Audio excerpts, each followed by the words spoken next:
February 20th, 1945. Northern Sector, Iwo Jima. Japanese defensive positions watched as strange American tanks approached through the volcanic ash. Black smoke trailing, not from damage, something different. The vehicle's turret traversed toward a concrete bunker, and where the main gun should have been, there was something else. A modified barrel, a nozzle. Then came the sound, a mechanical hiss, like compressed air escaping.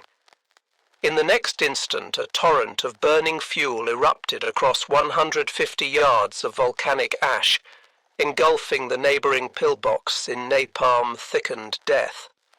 The screams lasted only seconds. Japanese defenders reached for field telephones to report what they had witnessed. 8 modified Sherman tanks equipped with flamethrowers. Weapons the Japanese defenders had never encountered. Weapons that would transform the nature of combat in the Pacific War's most brutal battle. What Yamada didn't know was that these machines represented months of secret development at Schofield Barracks in Hawaii. Top-secret modifications by Navy Seabees working around the clock. The marriage of American industrial capability with battlefield necessity that would produce what one Marine Battalion commander would call the best single weapon of the operation. The Battle of Iwo Jima had entered its second day, and the mathematics of death were about to change dramatically. These 8 tanks would account for over 30% of Japanese casualties through incineration, a statistic that would haunt survivors on both sides for decades to come. The Imperial Japanese Army had spent an entire year transforming Iwo Jima into the most formidable defensive position in the Pacific. 8 square miles of volcanic rock had been converted into a fortress that defied conventional military doctrine. General Tadamichi Kuribayashi, appointed to command the island's defense in June 1944, understood with crystalline clarity that he could not defeat the Americans. His mission was fundamentally different: make the capture of Iwo Jima so costly that the United States would reconsider invading the Japanese homeland. Kuribayashi had studied the failures at Saipan, Peleliu, and the Philippines. Traditional Japanese defensive tactics, meeting the enemy at the water's edge, launching massive banzai charges, had proven catastrophically ineffective against American firepower. The general made a revolutionary decision that broke with centuries of samurai tradition. There would be no glorious charges, no warriors seeking honorable death in open combat. Instead, his 21,000 men would fight from underground, turning Iwo Jima into a subterranean killing field. By February 1945, Japanese engineers had completed 11 miles of interconnected tunnels, with plans for 17 miles total. The completed sections reached 7 stories deep into the volcanic rock. 5,000 caves and underground chambers had been carved out, many large enough to hold 300 to 400 men. 1,500 fortified positions dotted the landscape. Concrete bunkers with walls 4 feet thick, reinforced with steel rods salvaged from abandoned construction projects, crowned every strategic height. Each position was carefully sited to provide interlocking fields of fire. Every inch of the island's surface could be swept by Japanese guns hidden behind steel doors that opened only to fire, then sealed shut against retaliation. The tunnel system itself was an engineering marvel. Ventilation shafts disguised as natural rock formations provided fresh air. Underground hospitals with operating theaters were equipped to handle 400 wounded. Communications centers buried 75 feet below ground coordinated defensive operations through miles of telephone wire. Storage chambers held enough rice, water, and ammunition for a 2-month siege. The largest underground structure beneath Hill 382 contained a chamber 50 meters long and 20 meters wide, large enough to shelter an entire battalion. Kuribayashi positioned his forces with mathematical precision. The southern sector around Mount Suribachi was designated a semi-independent command under Colonel Kanehiko Atsuchi, with 2,000 men manning artillery positions that could fire on the landing beaches. The northern plateau, where the terrain was most favorable for defense, held the bulk of Japanese forces, 15,000 men under direct control of Kuribayashi himself. Between these strongholds, a central reserve of 4,000 troops could reinforce any threatened sector through the tunnel network. The Americans knew Iwo Jima would be difficult.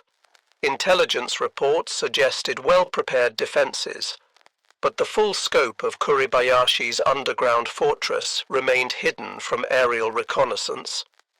74 consecutive days of bombing had dropped 6,800 tons of explosives on the island.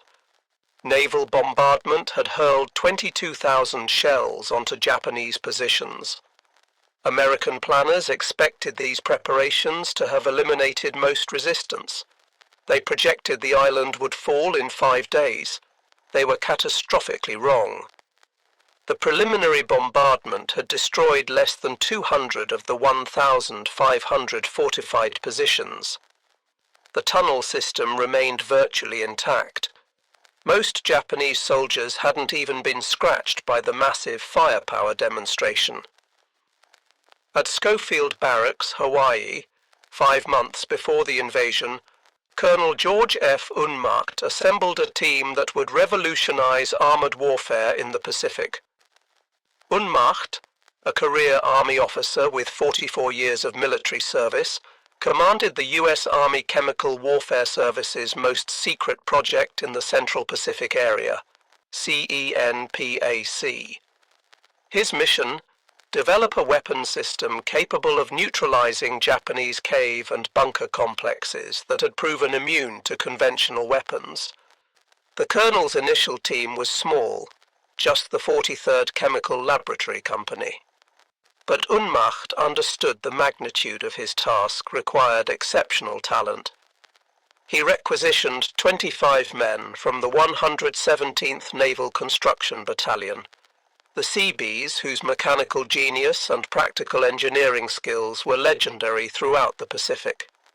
He added personnel from the 5th Marine Tank Battalion and the 81st Ordnance Company, creating a unique joint service team united by a single purpose: build a weapon that could burn the Japanese out of their caves.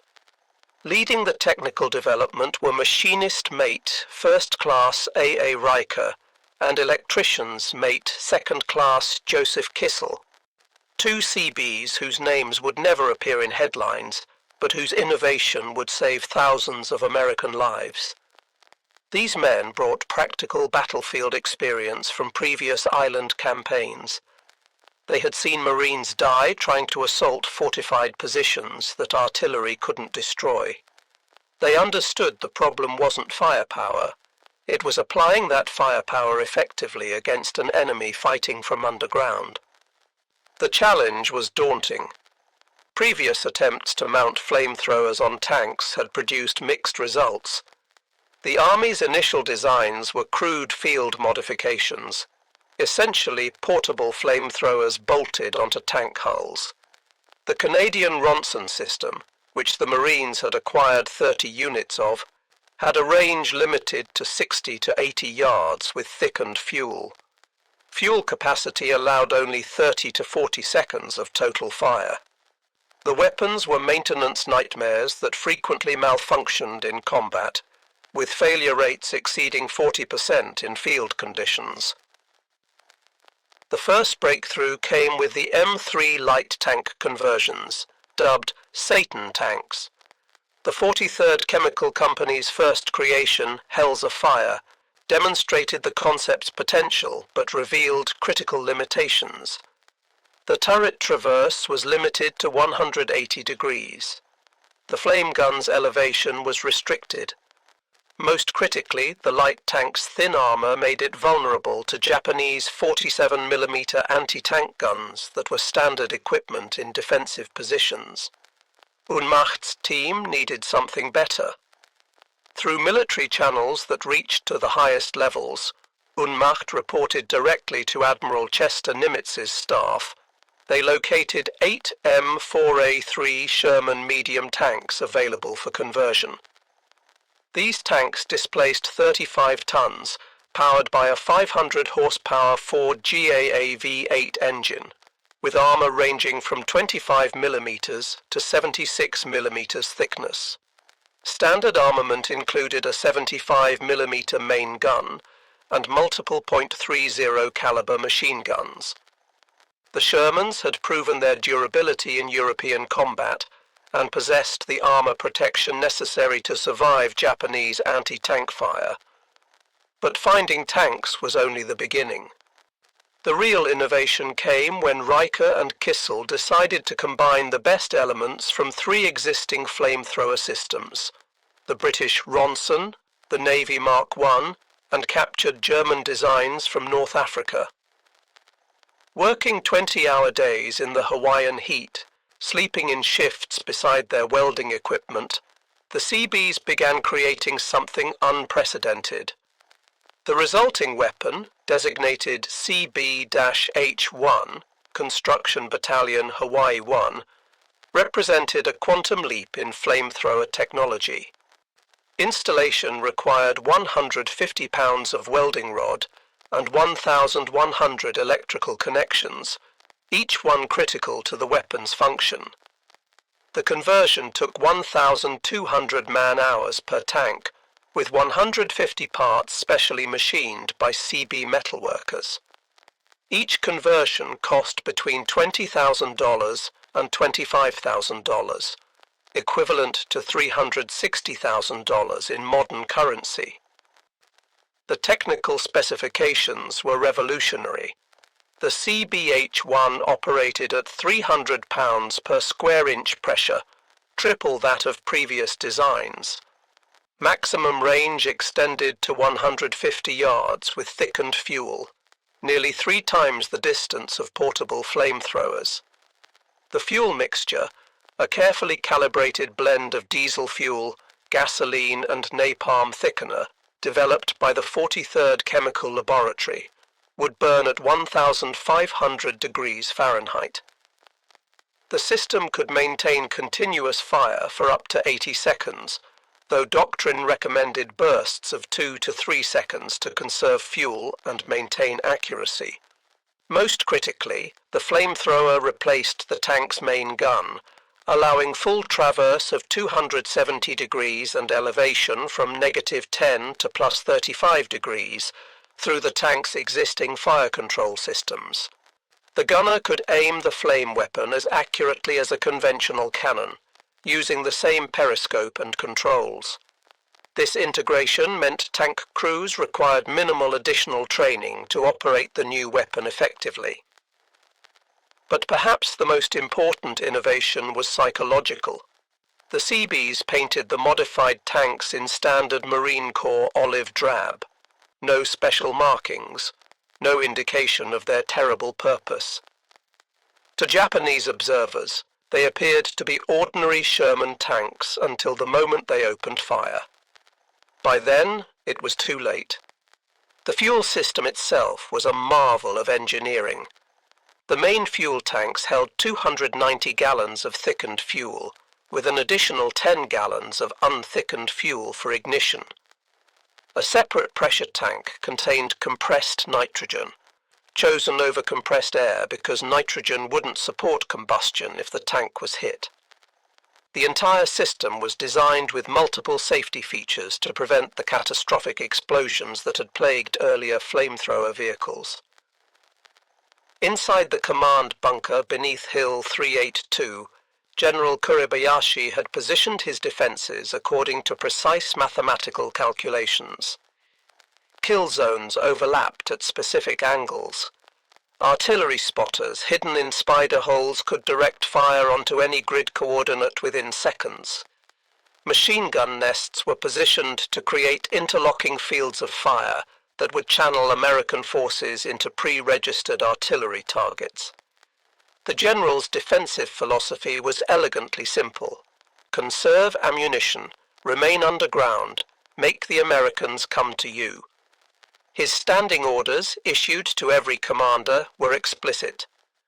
Do not die until you have killed 10 Americans. No large-scale counterattacks would be permitted. Every soldier was instructed to maintain position until overrun, then fight with grenades, bayonets, and finally bare hands. Simple mathematics suggested that with 21,000 defenders, they could inflict 210,000 casualties, far more than the entire American invasion force. Japanese defensive doctrine had evolved significantly since the early Pacific battles. Intelligence reports from Saipan and Peleliu emphasized the vulnerability of flamethrower operators. The weapon's signature, the black smoke from burning diesel fuel, made operators easy to spot. The weapon's limited range meant operators had to expose themselves to enemy fire. In previous battles, portable flamethrower casualties had exceeded 70%, with some units suffering 92% losses among flame operators. Special training emphasized anti-flamethrower tactics. Machine gunners were instructed to concentrate fire on any soldier carrying the distinctive twin tanks of a portable flamethrower. Snipers received extra ammunition specifically for targeting flame operators. Infantry units practiced rushing flamethrower positions with bayonets, exploiting the weapon's minimum range where the operator couldn't depress the nozzle enough to defend himself. But all Japanese planning assumed flamethrowers would be carried by infantry. The concept of armored flamethrowers, tanks that could approach fortified positions under cover of their own armor while delivering accurate incendiary attacks at unprecedented range, had never been considered. Japanese defensive positions, carefully designed to withstand artillery and aerial bombardment, had no special provisions against burning petroleum that could seep through apertures and ventilation shafts. This oversight would prove catastrophic. The fortifications that were Japan's greatest strength would become death traps when faced with weapons that turned solid defenses into crematoriums. The 8 M4A3 flamethrower tanks landed on Iwo Jima's beaches on February 19th, D-Day, mixed among the regular Sherman tanks of the 4th and 5th Tank Battalions. The official Marine Corps designation was M4A3R5, though various documents use different nomenclature including POA-CWS-H1 and CB-MK-1. They came ashore in the 5th wave, around 1000 hours after the beaches had been marginally secured. Navy orders specified they remain in reserve during the initial assault. Marine commanders wanted to assess the tactical situation before committing these valuable and irreplaceable assets. The tanks were distributed carefully, 4 assigned to the 4th Marine Division, 4 to the 5th Marine Division. Each tank had been given a number for identification, 431 through 438. Some crews had painted nicknames on their vehicles: Hellfire, Corkscrew, Blaze of Glory, but most remained unmarked, their terrible purpose hidden until the moment of engagement. For the first 24 hours, the flamethrower tanks sat idle near the beach while Marines died by the hundreds trying to advance against invisible Japanese positions. The volcanic ash, which rose to the top of a man's calf with each step, made infantry movement exhausting. Conventional tactics were failing catastrophically. Naval gunfire couldn't penetrate bunkers buried under 10 feet of volcanic rock and concrete. Artillery shells exploded harmlessly against positions designed to withstand direct hits from 16-inch naval guns. Marine riflemen found themselves attacking fortifications that might as well have been solid mountains. The first day's casualties were staggering: 2,420 Marines killed or wounded. The beach itself became a killing field as Japanese artillery, previously hidden, opened fire on the concentrated landing forces. Sherman tanks attempting to move inland bogged down in the ash, or were destroyed by concealed anti-tank guns.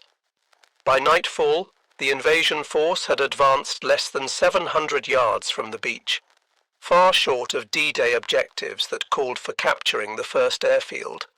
On the morning of February 20th, D+1, the situation was desperate. The 21st Marine Regiment was pinned down attempting to cross Motoyama Airfield No. 1. 3 concrete pillboxes dominated the approach, their interlocking machine gun fire creating a kill zone 200 yards wide. 2 rifle companies had already been decimated attempting frontal assaults. The regiment had suffered 35% casualties in less than 48 hours. Lieutenant Colonel William Duplantis, commanding the 3rd Battalion, 21st Marines, made the decision that would change the battle's trajectory. He called for the flamethrower tanks. At 14:20 hours, the first M4A3 flamethrower tank entered combat.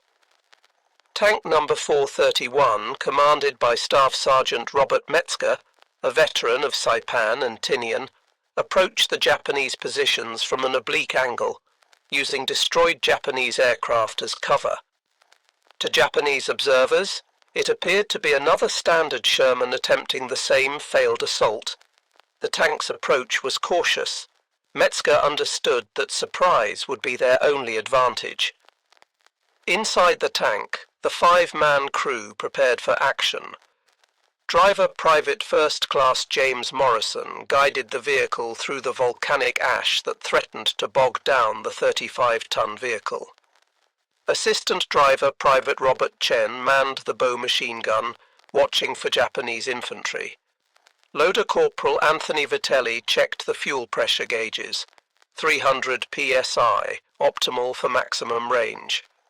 Gunner Corporal Thomas Carlson peered through his periscope, tracking the nearest pillbox. At 125 yards from the nearest pillbox, Metzger gave the order: Gunner, flamethrower. Pillbox, fire.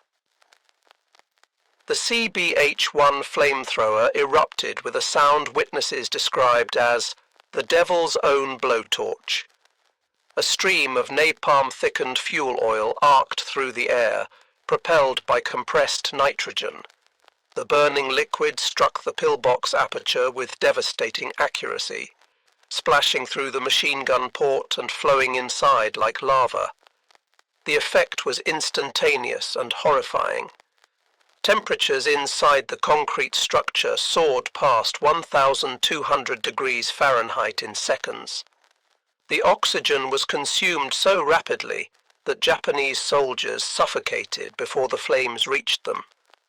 Those who survived the initial blast attempted to flee through rear exits, only to be cut down by Marine riflemen who had learned to position themselves for exactly this eventuality.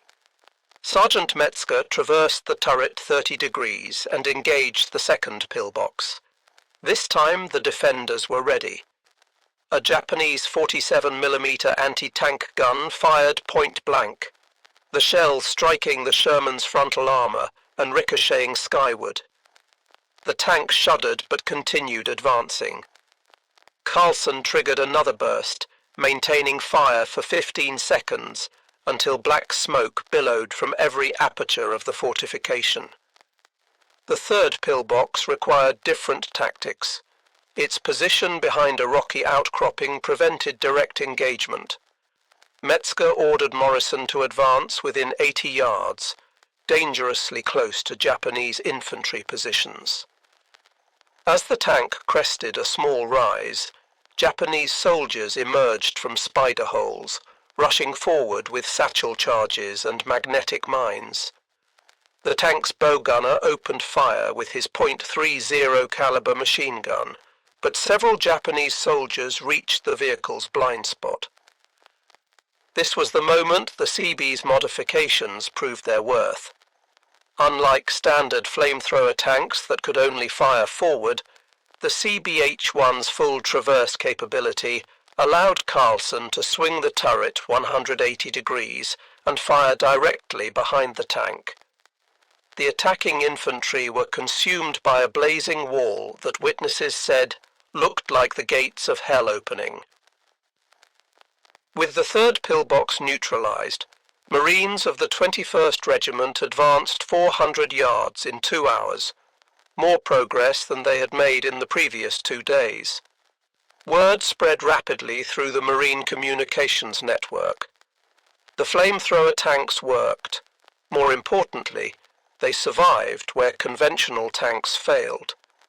Within 6 hours, all 8 flamethrower tanks were in action across the front. The tactical revolution was immediate and profound. Tank number 434, supporting the 23rd Marines near the East Boat Basin, destroyed 4 fortified positions in a single afternoon. The crew developed a technique called corkscrew and burn, approaching in a spiral pattern to avoid anti-tank fire while maintaining continuous flame suppression. The psychological effect was as devastating as the physical destruction. Japanese soldiers who had been trained to die at their posts began fleeing positions when they saw the flame tanks approaching, abandoning fortifications rather than face incineration. Tank number 437 pioneered breach and clear tactics with the 24th Marines. The flamethrower would first neutralize a position's defenders, then Marine engineers would rush forward with demolition charges to permanently destroy the fortification. This combination proved devastatingly effective against positions that had resisted days of conventional assault. In one afternoon, a single flame tank engineer team destroyed 7 bunkers that had stopped an entire battalion's advance. But it was tank number 432 that demonstrated the weapon's true psychological impact. Supporting the 26th Marines near the base of Mount Suribachi, the tank approached a complex of interconnected caves. Commander Sergeant William Patterson ordered his driver to stop 100 yards from the cave entrances. Through the tank's periscope, Patterson could see Japanese soldiers watching from the darkness. Patterson triggered a short burst of flame into the air, a demonstration. The psychological effect was immediate and unprecedented. Japanese soldiers began fleeing from rear exits, abandoning positions they had been ordered to defend to the death. Marine riflemen were so surprised they initially failed to fire on the retreating enemy. In 30 minutes, an entire defensive sector collapsed without the tank firing a shot directly at enemy positions. This represented the first mass abandonment of defensive positions in Japanese military history. By nightfall on February 20th, Marine units were already modifying their tactics around flamethrower tank availability. Attack plans were postponed until flame tanks could be brought forward. Infantry units learned to follow 50 yards behind the tanks, close enough to exploit the shock effect, but far enough to avoid the heat blast that could singe eyebrows at 30 yards. Artillery observers began marking targets specifically for flamethrower engagement rather than conventional bombardment. The numbers from the first day of flame tank combat were striking. 47 fortified positions destroyed, Marine casualties in supported sectors down 40% from the previous day, 600 yards of territory gained in areas that had been static for 48 hours. But the most significant statistic was psychological. For the first time, significant numbers of Japanese soldiers were abandoning positions rather than dying at their posts. The Japanese response was swift but largely ineffective. General Kuribayashi issued emergency orders that night. designating the flame tanks as priority targets. All available 47mm anti-tank guns were to concentrate fire on these vehicles. Special assault teams were organized. Volunteers who would attack with explosive charges strapped to their bodies. Infantry units were instructed to target the flame tanks' vision blocks with concentrated rifle fire, hoping to blind the crews. But the fundamental problem remained insurmountable. The flamethrower tanks looked identical to regular Shermans until they fired. Japanese gunners couldn't identify priority targets until it was too late. Worse, focusing on flame tanks meant ignoring conventional tanks that provided covering fire. The Americans had achieved tactical surprise through mechanical innovation. On February 23rd, D+4, the same day Marines raised the flag on Mount Suribachi, the flamethrower tanks faced their greatest test. The 3rd Marine Division was attempting to capture Hill 382, the second highest point on Iwo Jima and the cornerstone of Kuribayashi's northern defences. The hill was honeycombed with bunkers and tunnels reaching 7 stories underground. Japanese defenders had pre-registered every approach with artillery and mortars. The position had been designed by Japanese engineers to be impregnable. Multiple defensive lines, interlocking fields of fire, underground galleries allowing defenders to reappear behind attackers. Previous assaults had failed with casualties exceeding 50%. The 1st Battalion, 9th Marines, had lost 70% of its strength attempting to take just the approaches to the hill. At 0800 hours, 4 flamethrower tanks advanced in echelon formation, supported by 6 conventional Shermans and a battalion of Marine infantry. This time the Japanese were ready. Hidden 75mm mountain guns, larger than the standard 47mm anti-tank weapons, had been positioned specifically to engage flame tanks. As the lead flame tank crested the first rise, concentrated fire erupted from 3 concealed positions. The first round struck Tank 433's track, immobilizing it. The crew continued firing the flamethrower while stationary, creating a curtain of flame that obscured following vehicles and suppressed Japanese positions. This self-sacrifice allowed the other tanks to maneuver. Tank number 431 pushed through the smoke, advancing through artillery fire that would have stopped an infantry assault cold. Shell fragments rattled against the armour like hail. The driver, Private First Class Morrison, later described navigating by periscope through smoke so thick he could barely see 10 feet ahead. At 60 yards from the main Japanese bunker complex, Tank 434's flamethrower erupted. But this time, the Japanese had adapted. Engineers had installed steel plates over bunker apertures that could be closed between machine gun bursts. The flames splashed harmlessly against sealed steel. It seemed the Japanese had found a counter to the flame tanks. Gunner Corporal Michael Rodriguez made a critical observation. The steel plates glowed cherry red after sustained flame contact, metal that hot would warp, creating gaps. Rodriguez maintained fire for 45 seconds, far longer than doctrine recommended, dangerously depleting fuel reserves. The steel plate buckled. The incendiary mixture poured through the gaps. The bunker's interior became an inferno. Ammunition cooked off in explosive chains. Concrete cracked from thermal shock. Secondary explosions revealed the tunnel entrances Japanese engineers had carefully concealed. Marine infantry rushed forward with satchel charges, throwing explosives into every opening before the defenders could reorganize. In 3 hours, Hill 382's outer defences had been breached. The impregnable position was falling.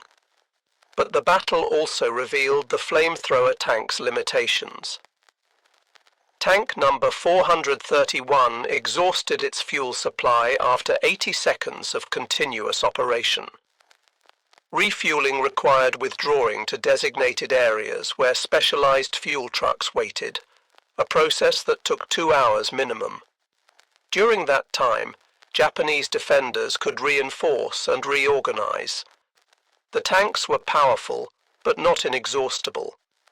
Most significantly, on this same day, Corporal Herschel Woody Williams demonstrated that man-portable flamethrowers still had a critical role. When flamethrower tanks couldn't maneuver through a narrow ravine called the amphitheater, Williams advanced on foot with a 70-pound M2-2 flamethrower. In 4 hours of combat, covered only by 4 riflemen, 2 of whom would die protecting him, Williams destroyed 7 pillboxes that were inaccessible to tanks. Williams's technique complemented the flame tanks perfectly. Where tanks couldn't go, brave men with portable flamethrowers could still advance. His actions that day would earn him the Medal of Honor. He would become the last surviving World War II Medal of Honor recipient, passing away in June 2022 at age 98. His citation read in part, "Quick to volunteer his services when our tanks were maneuvering vainly to open a lane for the infantry through the network of reinforced concrete pillboxes, buried mines, and black volcanic sands, Corporal." Williams daringly went forward alone to attempt the reduction of devastating machine gun fire from the unyielding positions. The statistics from the first week of combat told a remarkable story. In sectors where flamethrower tanks operated, Marine casualties dropped by 40% compared to unsupported attacks. Japanese positions that had resisted days of conventional assault fell within hours. The 8 tanks had consumed 70,000 gallons of fuel mixture in 7 days, destroying an estimated 300 fortified positions. Daily consumption averaged 10,000 gallons, a logistical challenge that required establishing special fuel depots near the front lines. By early March, the battle had shifted to Iwo Jima's northern plateau, a hellscape of sulfur pits, twisted ravines, and volcanic rock formations that made tank operations nearly impossible. General Kuribayashi had positioned his final defensive line here precisely because the terrain favored defenders. The area had been designated the meat grinder by Marines, who faced 850 casualties taking a single hill. Tanks that attempted to navigate the broken ground through tracks on sharp volcanic rocks, or bellied out on obstacles invisible beneath the ash. The flamethrower tanks adapted again. Unable to maneuver freely, they became mobile pillboxes, positioned at key points to support infantry advances. Marine engineers from the 5th Engineer Battalion worked through the night constructing ramps and clearing paths, often under sniper fire, allowing flame tanks to reach positions previously thought inaccessible. When direct assault proved impossible, the tanks fired indirectly, bouncing flame streams off rocks to reach around corners and into defilated positions.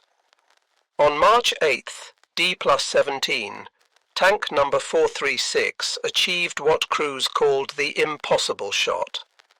Supporting the 9th Marines' assault on Cushman's Pocket, a complex of caves and bunkers built into a near-vertical cliff face, the tank commander, Sergeant Daniel Foster, calculated that flame fired at maximum elevation might arc over the cliff edge and fall into Japanese positions from above. The physics were marginal. The CBH-1 flamethrower could elevate to 35 degrees, but reaching the target required a 40-degree angle. Foster ordered his driver to position the tank on a pile of rubble created by naval bombardment, tilting the entire vehicle backward. With the tank precariously balanced and enemy mortar rounds falling around them, Gunner Corporal Anthony Vitelli triggered the flamethrower. The molten napalm arced high into the air, seemed to hang for a moment at its apex, then cascaded down into the Japanese positions. The effect was devastating not just physically, but psychologically. Japanese soldiers had believed their elevated positions were immune to flamethrower attack. That assumption died in the inferno. Witnesses reported Japanese soldiers leaping from the cliffs rather than burn alive, choosing death by falling over death by fire. By mid-March, the flamethrower tanks had evolved into the centerpiece of a combined arms system. Each flame tank operated with a dedicated support team. Conventional tanks for suppressing enemy anti-tank guns, infantry for close protection against suicide attackers, engineers for obstacle clearance, and ammunition carriers bringing forward the 300-gallon fuel trailers that extended operational time. This integration represented a revolution in assault tactics that would influence Marine Corps doctrine for decades. The fuel logistics alone required extraordinary effort. Electrician's mate second-class Kissel, one of the original designers, had accompanied the tanks to Iwo Jima to supervise maintenance. He later reported that keeping the 8 tanks operational required a supply chain stretching back to Pearl Harbor. Fuel mixing stations operated 24 hours a day, combining diesel fuel, gasoline, and napalm powder in precise ratios. The mixture had to be used within 72 hours, or it would separate and clog the flame guns. The Japanese response continued evolving as well. Special tank killer teams were formed, volunteers who would attack with explosive charges strapped to their bodies. These human bombs achieved some successes. Tank number 438 was destroyed on March 11th when a Japanese soldier detonated himself against the vehicle's engine compartment, killing 3 of the 5 crew members. But such tactics were ultimately futile. For every flame tank damaged, replacements arrived from the beach, and damaged flame tanks were often repaired and returned to action. General Kuribayashi, observing from his command bunker deep beneath the northern plateau, recognized the strategic implications. In his final report to Imperial Headquarters, transmitted on March 17th, he wrote, "The enemy's special flame tanks have proven more effective than all their artillery and aerial bombardment combined. They achieve in minutes what conventional weapons cannot accomplish in days. We have no effective counter to this weapon. The Americans have not just superior numbers, but superior imagination." The crescendo came during the final week of March, as Marines pushed into the gorge, Kuribayashi's last stronghold. This twisted maze of ravines and caves, nicknamed the Bloody Gorge by Marines, represented the ultimate test of American tactical innovation versus Japanese defensive determination. Here, in an area less than 700 yards square, the remaining 3,000 Japanese defenders prepared to make their last stand. On March 21st, D+30, all operational flamethrower tanks, 6 of the original 8 with 2 under repair, concentrated for a coordinated assault. They had been reinforced by 4 additional flame tanks rushed from Hawaii, though these newer models used the less effective Ronson system with only 60 to 80 yard range. The assault would be the largest concentration of flame weapons in the Pacific War. Tank number 431, repaired after being disabled on Hill 382, led the advance. Its armor bore the scars of combat, welded patches where shell fragments had penetrated, dents from dozens of hits that had failed to penetrate, scorch marks from near misses. Number 433, with a makeshift track repair that gave it a distinctive clanking sound, took the left flank. Numbers 434, 436, and 437 formed the center, while 432 anchored the right. The assault began at 1000 hours with the tanks advancing in a crescent formation, creating overlapping fields of flame that left no dead space for Japanese defenders to exploit. Marine infantry followed in their wake, throwing white phosphorus grenades into cave entrances to mark targets for the flame tanks. Engineers with demolition charges sealed positions after the flamethrowers had cleared them. The Japanese resistance was fanatical but increasingly futile. Suicide squads charged from hidden spider holes only to be incinerated before reaching their targets. Anti-tank guns fired point blank, their crews maintaining fire even as flames engulfed their positions. In one extraordinary incident, a Japanese officer emerged from a bunker carrying a samurai sword, charging directly at tank number 434. The tank's bow gunner held fire, perhaps from shock or respect, allowing Marine riflemen to cut down the officer just yards from the vehicle. His sword was later recovered and sent to Marine Corps headquarters as a symbol of the enemy's desperate courage. By sunset on March 21st, the gorge had been penetrated. Over 800 Japanese defenders lay dead, many burned beyond recognition. The flamethrower tanks had consumed 8,000 gallons of fuel mixture in a single day, a record for the campaign. Marine casualties, while still significant at 92 killed and 257 wounded, were a fraction of what conventional assault would have cost. But the price of victory was becoming apparent on both sides. Tank crews reported severe psychological trauma from their role in the slaughter. Corporal Carlson of Tank 431 later testified, "You could hear them screaming when the flame hit. Not for long, but you heard it. Sometimes at night I still hear it. We did what we had to do, but I'll never forget the smell. Burning flesh mixed with sulfur from the volcanic rock." Maintenance crews found human remains fused to tank tracks, requiring blowtorches to remove. The tanks themselves were deteriorating under the constant stress of combat. Transmissions failed from the strain of operating in volcanic ash. Fuel lines clogged with carbon deposits from the napalm mixture. Track pins sheared from the weight of additional armor plates welded on for protection.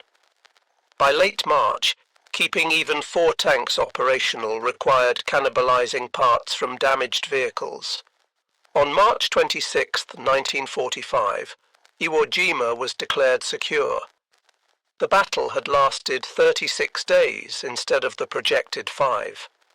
American casualties totaled 26,038, including 6,821 killed, numbers that shocked the American public and military leadership alike. Japanese losses were nearly total. Of approximately 21,000 defenders, only 216 survived as prisoners. The rest died fighting, or in increasing numbers as the battle progressed, by suicide rather than face capture or death by flame. The flamethrower tanks had revolutionized the battle's dynamics. Post-action analysis credited them with reducing American casualties by an estimated 5,000 men.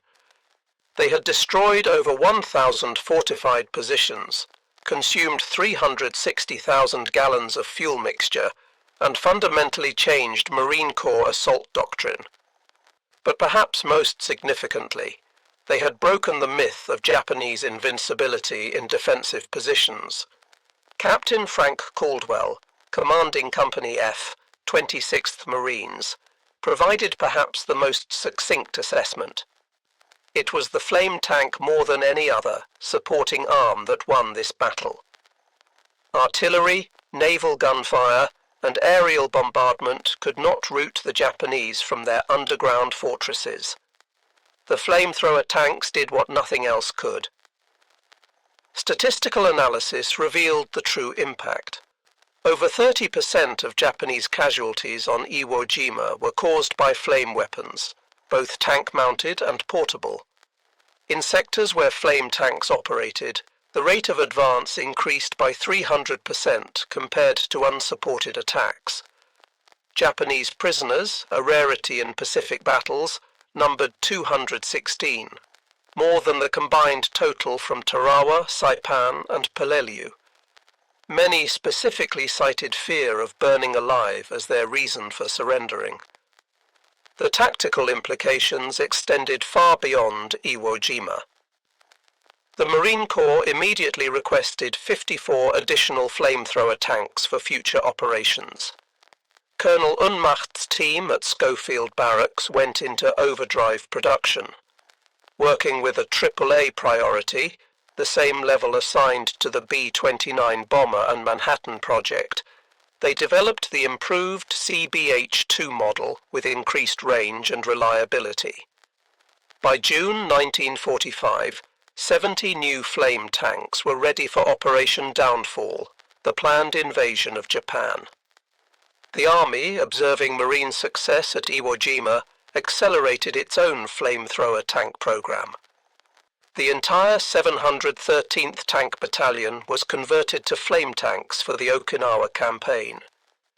During the Battle of Okinawa in April-June 1945, Army flame tanks would consume 200,000 gallons of fuel mixture, proving equally effective against Japanese cave complexes in the southern part of the island.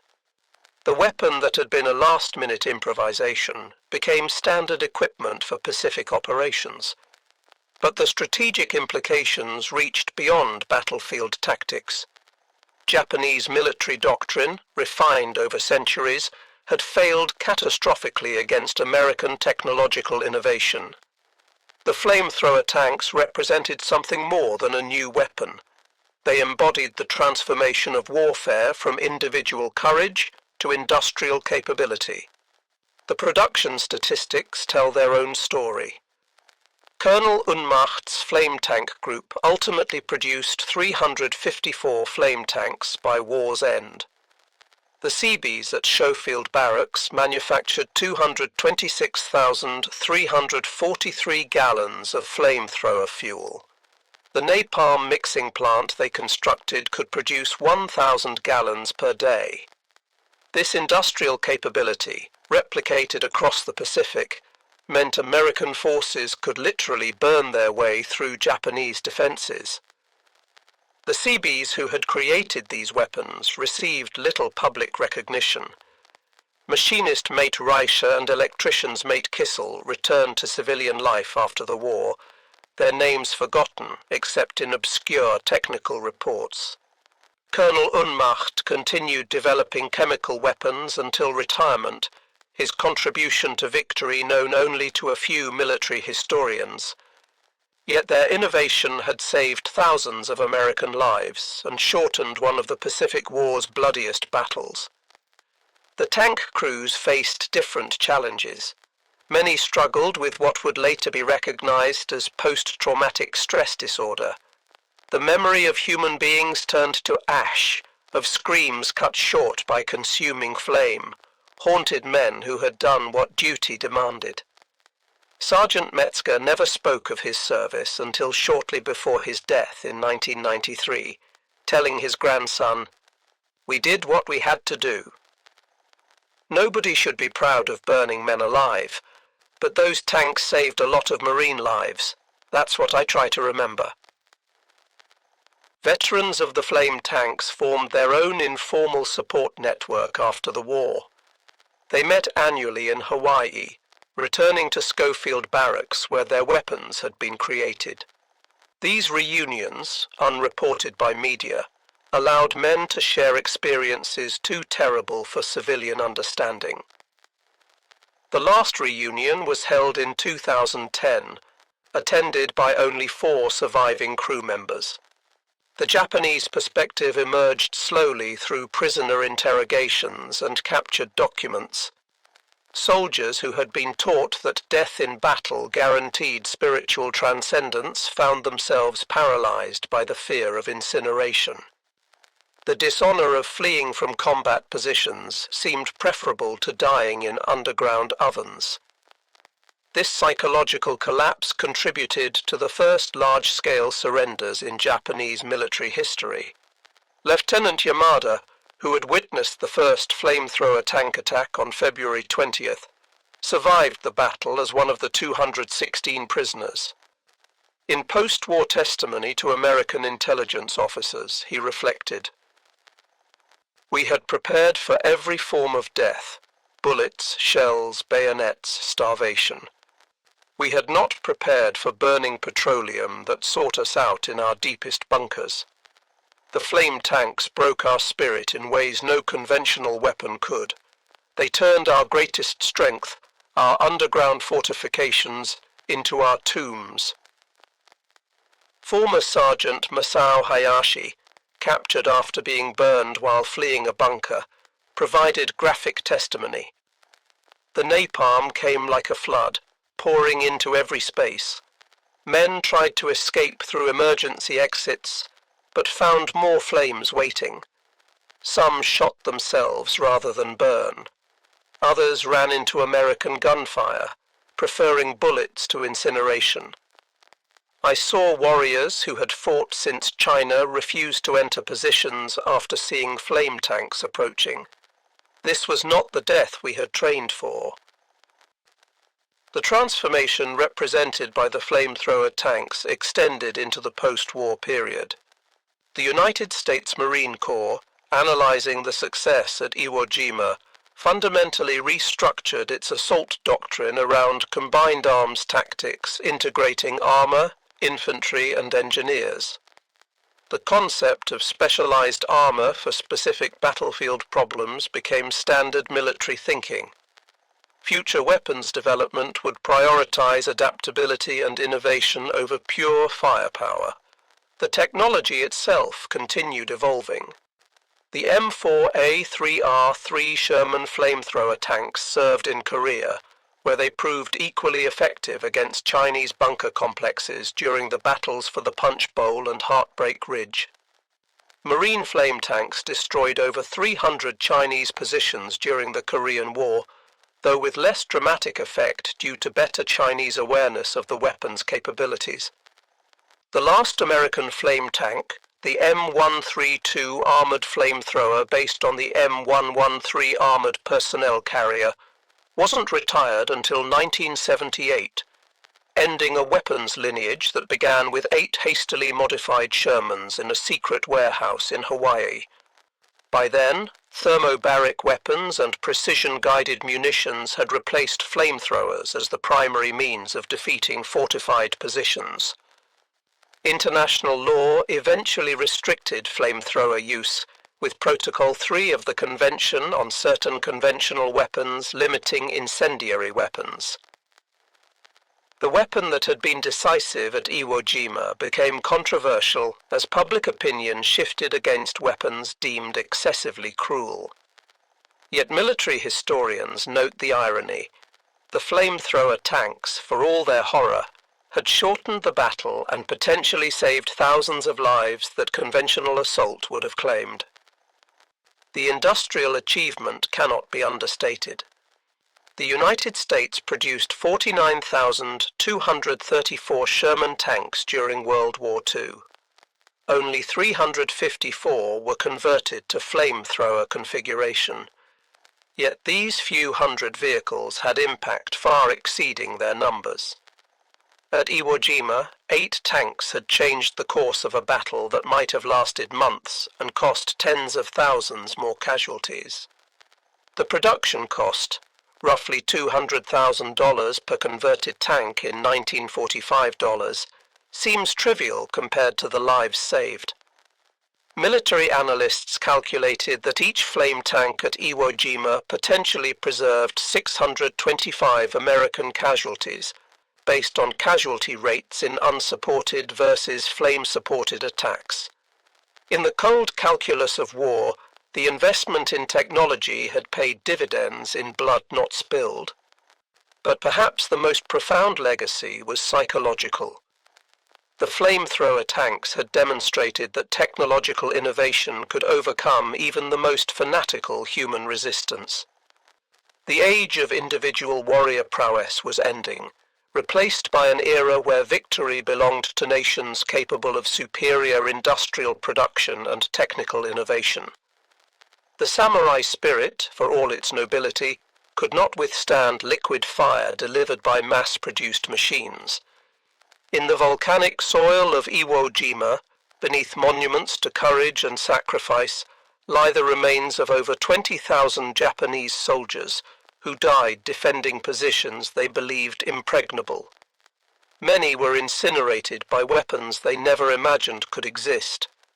Their deaths marked not just the end of a battle, but the end of an era when spiritual dedication could overcome material disadvantage.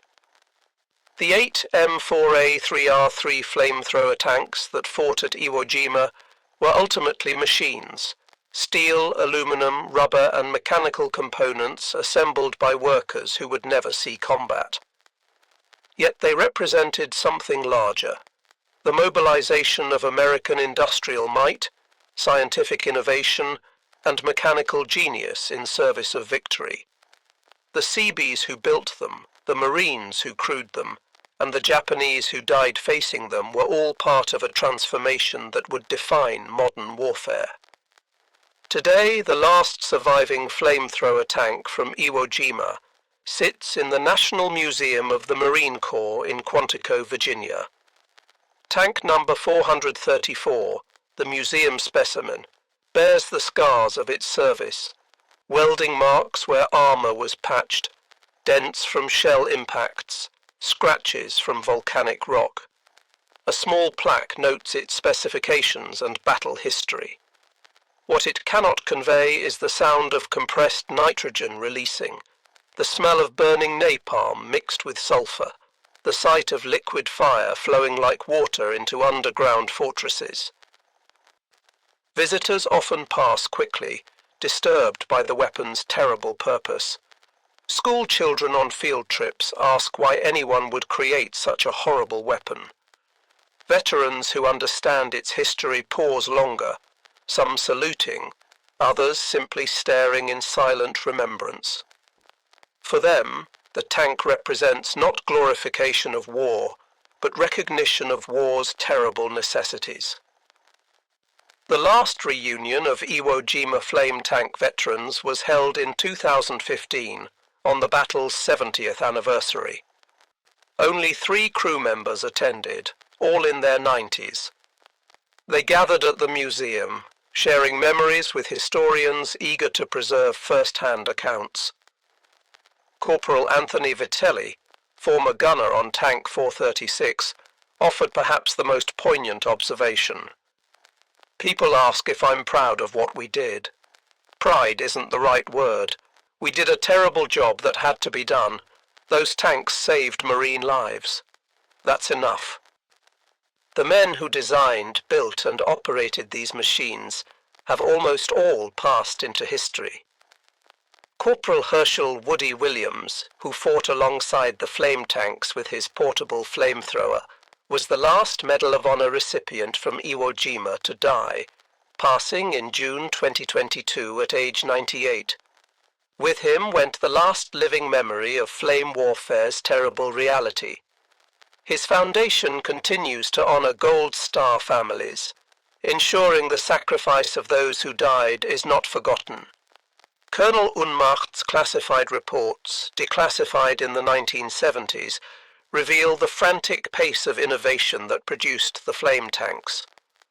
Working 20-hour days, sleeping in shifts beside their welding equipment, the Seabees had accomplished what conventional military procurement would have taken years to achieve. Their reward was seeing their creation succeed beyond all expectations, shortening one of the Pacific War's bloodiest battles. The Japanese military archives, opened to researchers in the 1980s, provide the enemy perspective on facing flame tanks. Report after report describes the paralysis of watching liquid fire approach, knowing that concrete and steel offered no protection. Orders to hold positions to the death became meaningless when death came as flowing fire that sought out every hiding place. One Japanese report noted, The flame tanks negated every advantage of our defensive positions. Height meant nothing when fire could arc over obstacles. Depth meant nothing when flame flowed like water into our tunnels. Concrete and steel that could withstand tons of explosive were useless against liquid fire. General Kuribayashi's final message, transmitted just before his death in late March 1945, contained a prescient observation. The Americans have not just defeated us with superior numbers or firepower. They have defeated us with superior imagination, turning our greatest strength, our underground fortifications, into death traps. Future wars will belong to nations that can imagine new forms of warfare, not those who perfect old ones. His prediction proved accurate. The revolution in military affairs that began with 8 flame tanks at Iwo Jima continued through guided missiles, precision weapons, and cyber warfare. The principle remained constant. Technological innovation defeats traditional tactics. Imagination triumphs over convention. The transformation from conventional to flame warfare at Iwo Jima took just days, but changed combat doctrine forever. Marines who had been trained for traditional assault tactics learned to coordinate with flame tanks, using their shock effect to break defensive lines, thought impregnable. This integration happened not through formal training, but through battlefield innovation, adaptation under fire that exemplified American military flexibility. Statistical analysis conducted after the war revealed striking patterns. In sectors where flame tanks operated, Japanese defenders were 70% more likely to abandon positions before being overrun. The psychological impact exceeded the physical destruction. The mere presence of flame tanks in a sector often caused defensive collapse without firing a shot. One Marine intelligence report noted, "The enemy's fear of flame tanks borders on panic. Prisoners report that soldiers refuse orders to occupy positions once flame tanks are spotted in the area." The 8 flamethrower tanks of Iwo Jima had achieved something remarkable.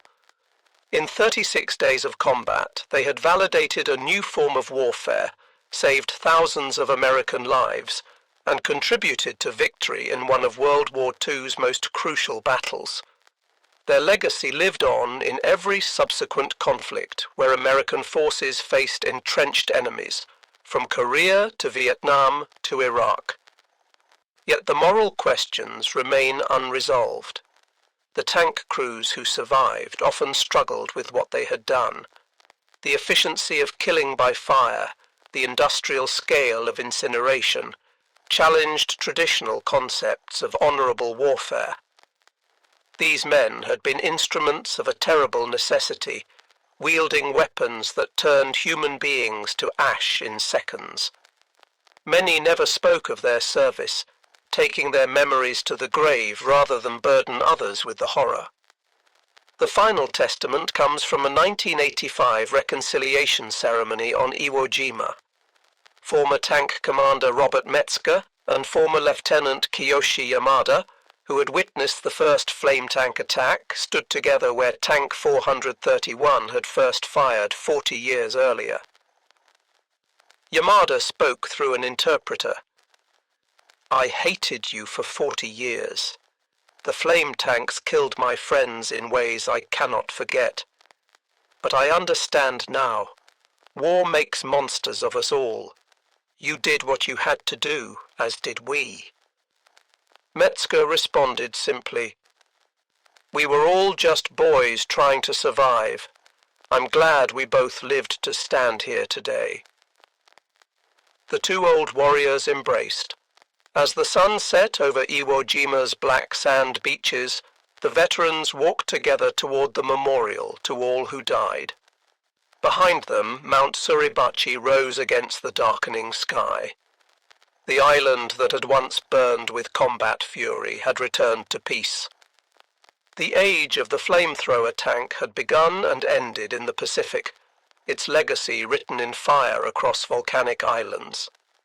8 modified Shermans had changed the nature of warfare, demonstrating that victory in modern conflict belonged to nations capable of wedding industrial might to battlefield innovation. The flames had long since died, but their impact on military history burned eternal. In the end, the Battle of Iwo Jima was won not by courage alone, though courage there was in abundance on both sides, but by the marriage of American industrial capability and battlefield innovation. The flamethrower tanks represented the convergence of technology, tactics, and determination that would define American military supremacy for generations to come. They were weapons of their time, necessary evils in a war that demanded total victory. The Japanese defenders had fought with unparalleled bravery, following orders to resist to the death. They had built the most formidable defensive position in the Pacific War, a subterranean fortress that conventional weapons could not reduce.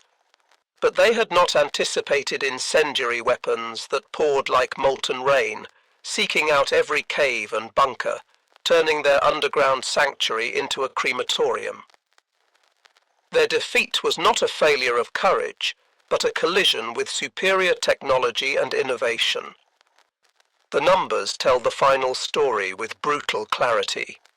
8 flamethrower tanks, 360,000 gallons of fuel mixture, over 1,000 fortified positions destroyed, an estimated 5,000 American casualties prevented, over 6,000 Japanese soldiers killed by flame weapons, 36 days of combat that might have stretched to months without flame weapons. The mathematics of modern warfare, where technological advantage translates directly to lives saved and battles won. The volcanic island of Iwo Jima, now returned to Japan and renamed Iwo To, bears few visible scars of the battle that once raged across its surface. Nature has reclaimed the battlefield, covering shell craters with vegetation, filling trenches with volcanic soil. But beneath the surface, sealed caves and collapsed tunnels still hold the remains of soldiers who died in the flames, their sacrifice remembered by ever fewer living witnesses. The last word belongs to General Holland Smith, commander of the 5th Amphibious Corps at Iwo Jima, who wrote in his memoir, "The flamethrower tanks were the difference between victory and catastrophe. Without them, we would have paid an unbearable price for every yard of that cursed island. They were horrible weapons, but war is horrible business. In the end, they saved more lives than any other weapon we employed." The flames that consumed Japanese positions on Iwo Jima have long since died. The men who wielded them have mostly passed into history, but the revolution they created, the transformation of warfare from individual combat to technological dominance, continues to shape military thinking worldwide. In 8 modified Sherman tanks, America had found the weapon that would break the deadlock of the Pacific War's most formidable fortress, forever changing the nature of warfare in the process. The battle was over. The war would soon follow. But the echo of those flames, the sound of compressed nitrogen releasing, the sight of liquid fire flowing into underground fortresses, the screams cut short by consuming heat, would resonate through military history forever. The age of the warrior had ended in flames on a volcanic island in the Pacific. The age of technological warfare had begun.